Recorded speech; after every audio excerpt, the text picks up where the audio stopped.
Conor McGregor's comeback is finally official, as Dana White announced that McGregor will face Max Holloway. Before the Netflix card even started, fans were already joking that Dana would try to steal the spotlight from Francis somehow. Some people even predicted he'd announce Conor's return during Ngannou's walkout, and that's exactly what happened. Dana suddenly went live on Instagram right as Francis was walking to the cage and confirmed Conor McGregor versus Max Holloway for International Fight Week on July 11th. The matchup itself is also a big one historically. Conor defeated Max Holloway back in 2013 before either fighter became champion, and this will be their first meeting in more than a decade. Conor also hasn't fought since suffering the leg injury against Dustin in 2021.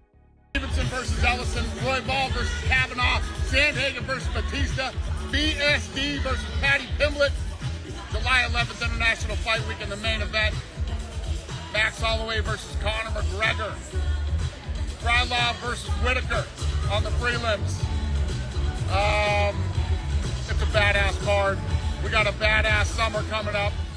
Francis returned on the Netflix card and finished Lins in the first round, then immediately brought Jon Jones back into the conversation after the fight. And now Jones is responding by saying he still wants that matchup too. Jones says he doesn't think Dana White is interested in doing business with Francis anymore. And if that's what keeps the fight from happening, he'd be open to getting out of his UFC contract and making the fight somewhere else. It's another strange twist in a fight fans have been asking for years, because even after Francis left the UFC, and even after Jones stepped away from active competition, the matchup still refuses to disappear.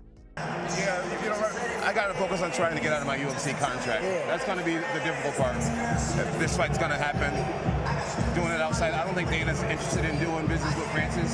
So doing it with MVP would probably be the only way to make it happen. If we can get out of my contract, that'd be great. Tonight he looked good, but he also fought against a guy that weighed like 220 pounds, right? That guy was afraid to engage with Francis. He definitely wasn't on the same kickboxing level as Francis. I'm saying have Nikisa and have Netflix pick up the tab for the legal bill that it's going to cost to get you to make this fight. How cool would that be? You know, heard it here first. I didn't even think of that idea. I wonder if they'd be interested in doing that. Alex Pereira wasn't just at the Netflix card as a guest. His sister Aline was also competing on the event, and footage showed Pereira coaching her during her split decision win over Jade Masson-Wang.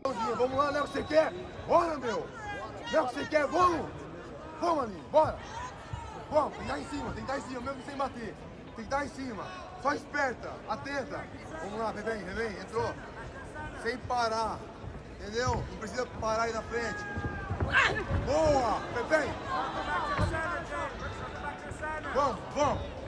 Vamos, finta mais e entra jab direto, vamos lá.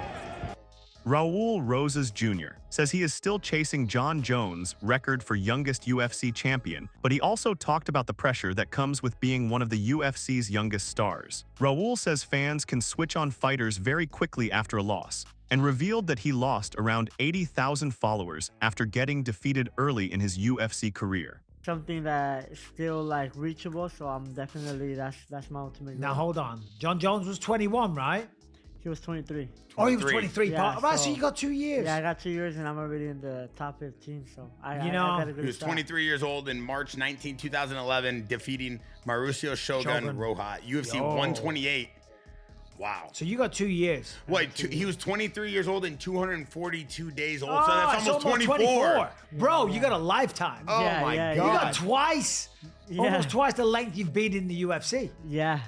So I think I got a good chance. So that's why I'm just trying to stay like in the gym, you know? Yeah. The MMA fans, you win, they all love you. You lose, they don't care about you. So I'm like, shit, I'm doing this for me, you know? And that's the right attitude to have. Yeah.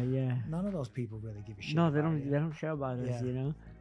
Like, for example, the time that I lost against Christian Rodriguez, I lost like about 80,000 followers, you know? Oh, no way. Yeah. So one loss. Of one That's loss. insane. So I just tells you, like, if I was to lose again, I'm pretty sure I'll lose like a lot of followers. Now, don't get me wrong. There is a lot of like real fans that like I have people that I still keep in contact with just via social media, and I've met a few times at fights, and they're awesome people. No, Those people exist. But there's also a lot of people that more importantly, they just probably lose money. Yeah. When they bet on you, and then all of a sudden they like, take it personal, and they're like, oh.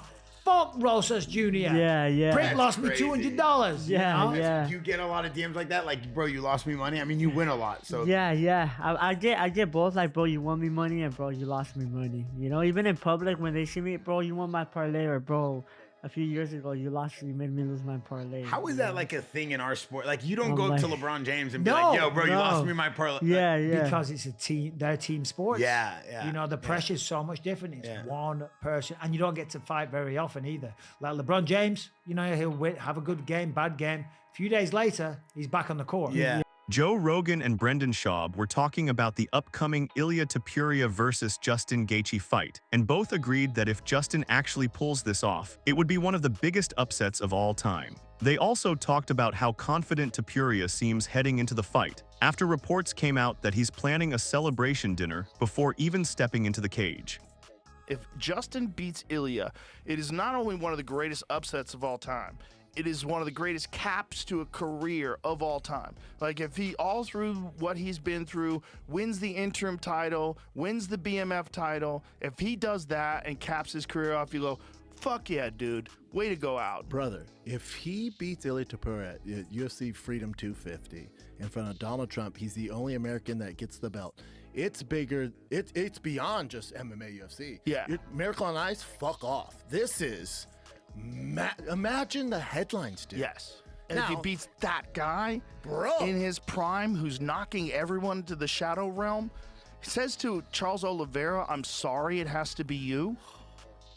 Has a celebration party the night before the fight. At a party. At a party. Was drinking wine and shit? No, he wasn't. Was he? Yeah, I'm pretty sure he's drinking wine.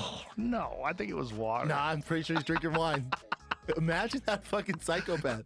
And he gets starched. Yeah, and he's got that beautiful fucking Spanish accent. Yeah, dude, just Bro, checks all boxes. Checks all the boxes. It's such a tough fight for Justin, but I'm rooting for Justin. I love both of them. But just for the sheer fact of, again, I like chaos. In front of the weird elites watching the fight, you don't know what the fuck's going on. It's going to be great if Justin pulls it off. Yeah, if Justin pulls it off, it'll be one of the greatest upsets of all time, one of the greatest victories of all time. And if he does just retire, Topuria plans to celebrate before the Gaethje clash at the White House. Of course he's going to celebrate. Whatever he's doing. That's his move, whatever he does. He's doing it again. Massive celebration dinner the night before his lightweight bout. We're going to celebrate before the fight. Actually, we have everything organized. My team has already taken care of that. That's a mind fucking and a half when you're in your hotel room, you know, and you're just fucking scrolling on Instagram thinking about 24 hours from now you're going to be fighting, and you're like, what's this asshole doing? Bro. Oh, he's fucking standing on top of a table dancing. That's how sure he is he's going to beat the fuck out of you. He's eating spaghetti and fucking doing a salsa dance. Like, what the fuck are you talking about, man? Yeah, and did you see when all the fighters are at the White House? Trump's like, I thought you liked this guy. Yeah. You know, you're like, oh, fuck. Because why would you give your friend his toughest test? Yeah. Yeah. Well, for Gaethje, that's the last fight. I mean, if this is really going to be his last fight, that is the last fight. And it's smart. Kamaru Usman says the anticipation for the UFC's White House card is starting to build, and admitted that even he's beginning to feel the magnitude of the event as it gets closer. Usman also compared the White House card to the recent Netflix event, saying there's really no comparison when it comes to the scale and attention surrounding the UFC holding a card at the White House. The White House card, we saw a lot of the promotion take place last week. We saw the fight kits, we saw all these different things being done. So, I mean, that's a, honestly, Henry, as that's starting to get closer and closer, that's a big, I don't, there's the comparison, obviously, MVP versus White House. Okay, there's really, let's just be honest, it's not a comparison. Let's be honest. The White House card is the White House card. Of course, we were let down initially when it was announced because of what was the speculations were about how many fights, what fights, who's going to be on it. But, and I told you, Henry, as we get closer and closer, the anticipation is going to start to build, and I'm starting to feel that. I am starting to feel the magnitude of what we are potentially about to witness, and I'm here for it. I am here for it. I can't wait to see it.